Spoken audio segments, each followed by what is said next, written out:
Welcome to the latest episode of Branding the Experience. We discuss ways how we can create environments where employees actually want to come to work and customers want to keep coming back.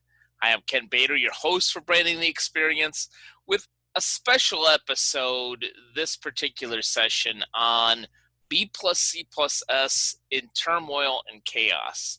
I literally wanted to break into my schedule of so many great interviews, and I hope that you're enjoying them. To talk about what's going on right now and how it applies to the content that I put out there, and most importantly, how it applies to my main foundation, which is the B+C+S formula. Um, yeah, it's tough today. It really is, and I had the pleasure of being a guest on Reinvention Radio today. Had a great conversation with Steve Olsher and Mary Goulet and Richard Otey. In fact, you'll see the link to that particular interview in the notes on YouTube here for this particular show. I encourage you to go and listen to that.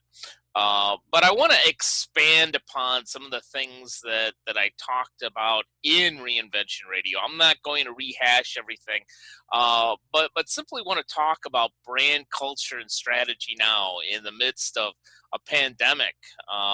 Today on June 11th, as I'm taping this, we're having spikes of coronavirus in many states, just as we're starting to reopen and try to get our retail, our restaurants, and a lot of other small businesses up and running again.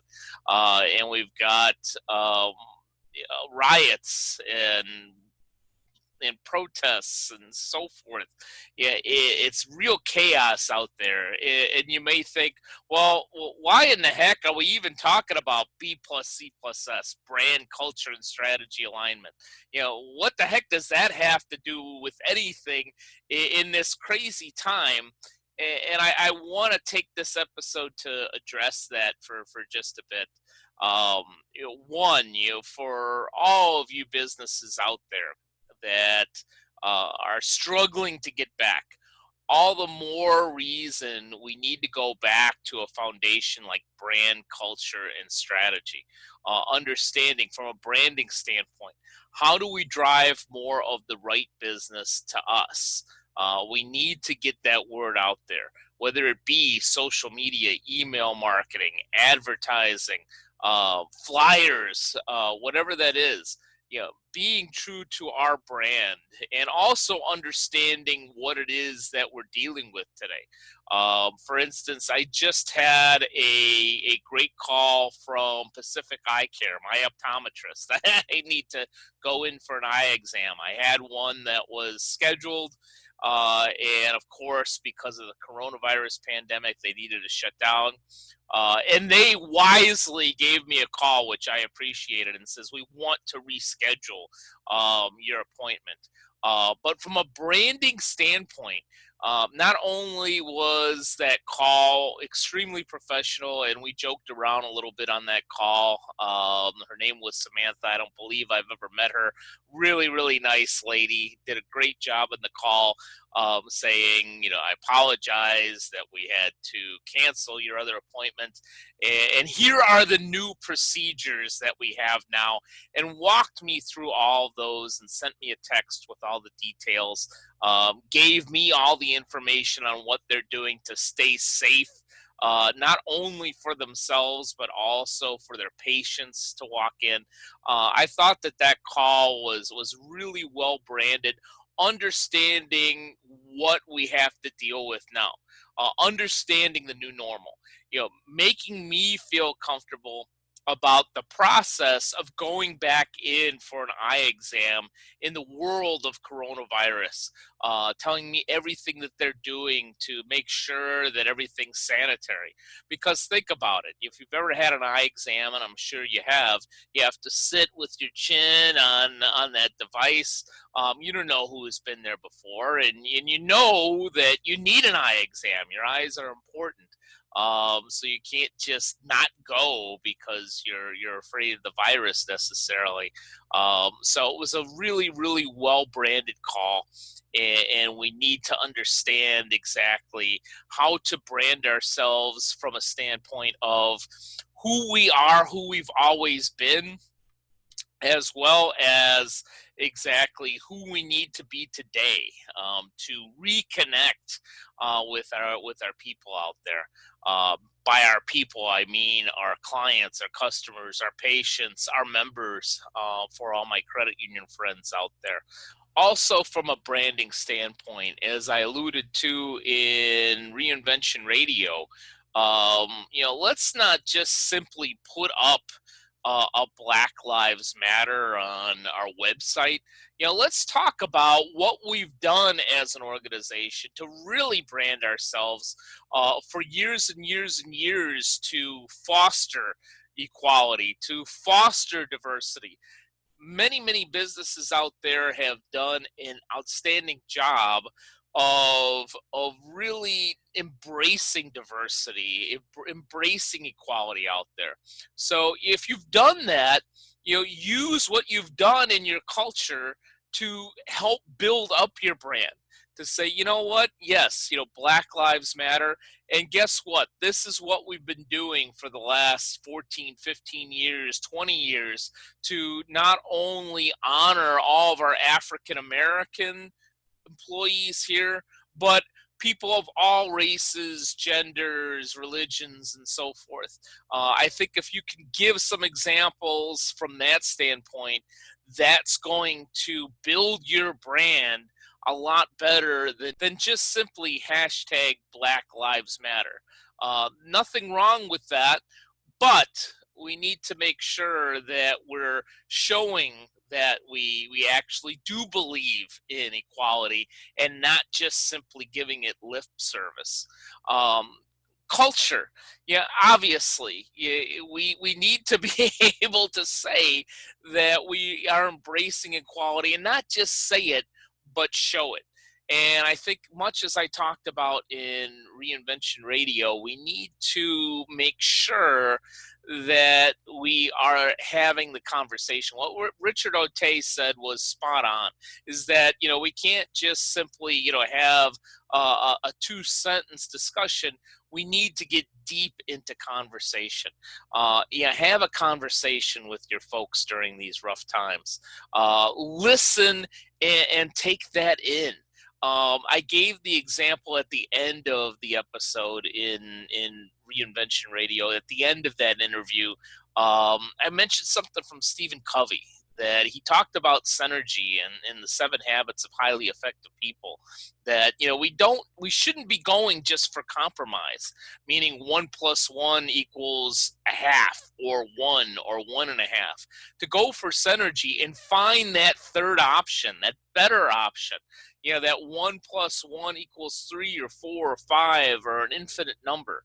When we're building our culture during this very, very difficult time, we need to understand exactly, not just compromise, but what equality means for everybody, and how we can embrace that in our culture, and create a place where all of our employees truly want to come to work.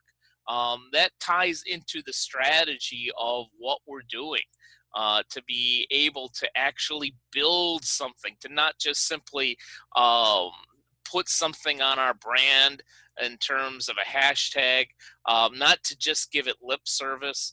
And also not to do what I referred to a little bit, or alluded to a little bit in Reinvention Radio, to not just go for a quick fix, to use another Stephen Coveyism, if you will.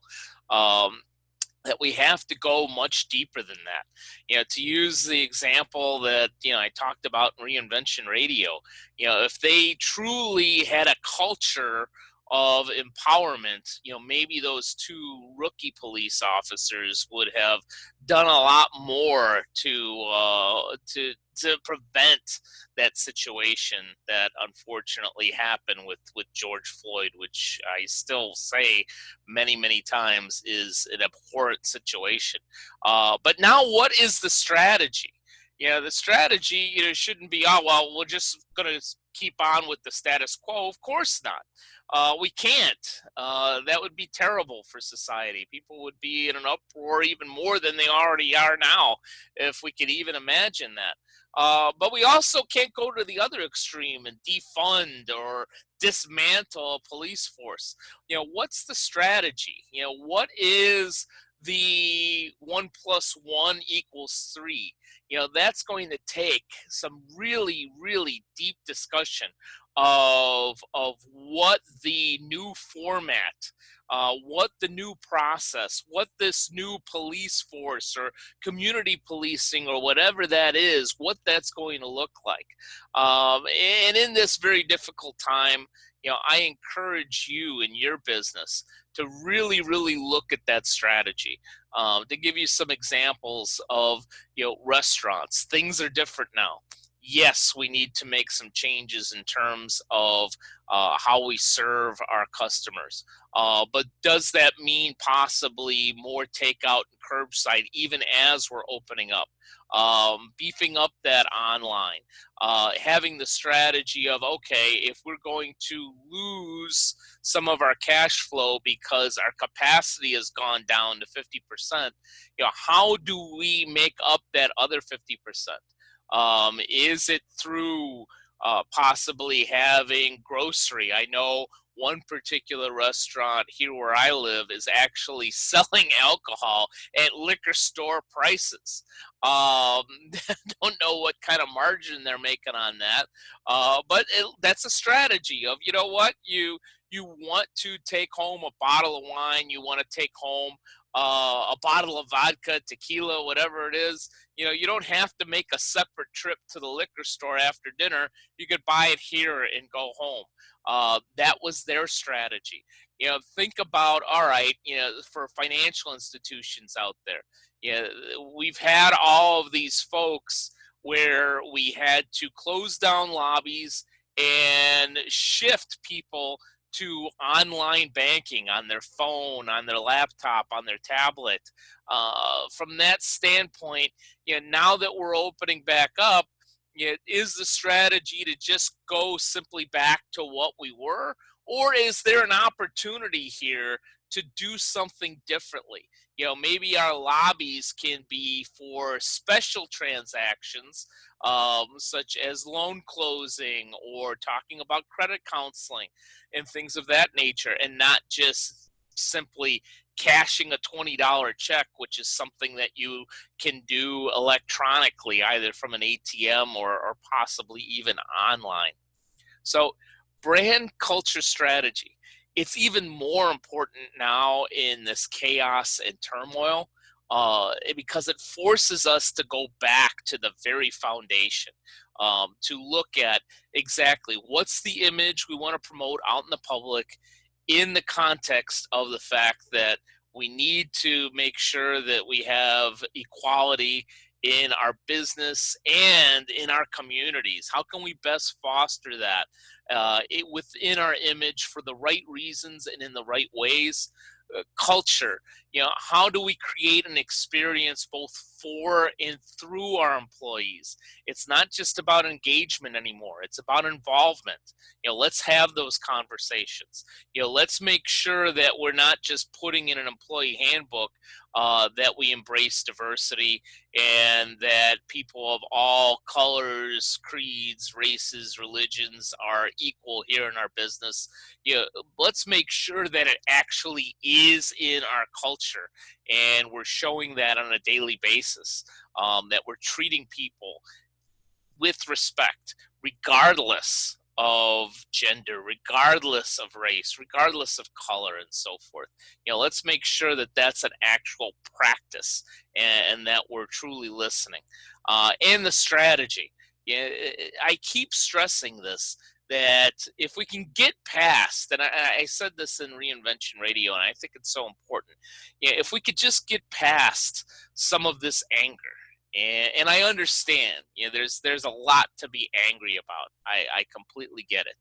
But if we can get past some of this anger and sit down at the table and have those deep discussions and be able to create a strategy that we can implement and that's going to be a brand builder and a culture builder, it's going to serve us very, very well.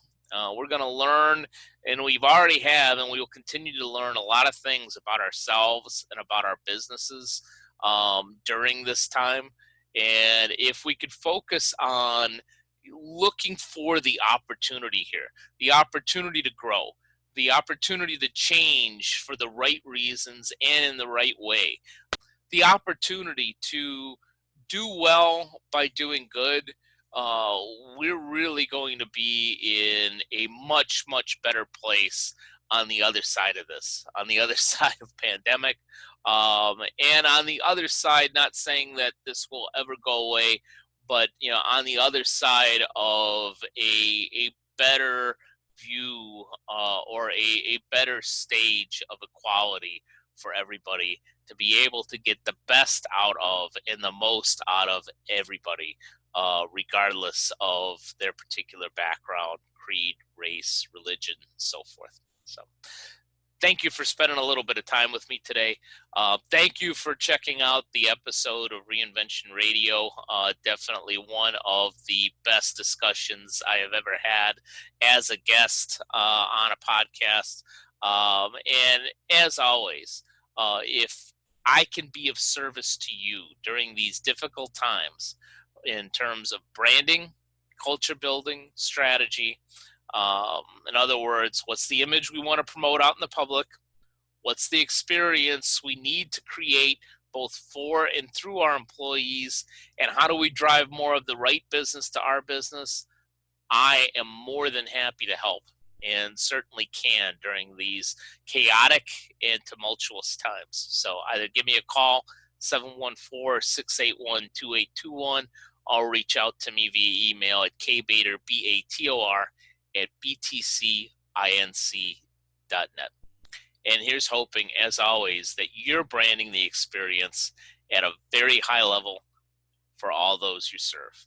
Take care, stay safe, stay healthy. Thank you for watching Branding the Experience. I hope you enjoyed the show. If you're looking for a speaker on branding the experience, on workplace culture, or on business strategy, I have a number of different options for you. And my approach is always to entertain first, engage second, and educate third. It's a formula that leaves my audience not only laughing and enjoying, but also learning. So if you want a great speaker on branding, culture building, or strategy, I'd like to hear from you. Simply send me an email at kbator, BATOR, at btcinc.net, or to learn more about the presentations that I've done that have been successful in the past, go to www.btcinc.net.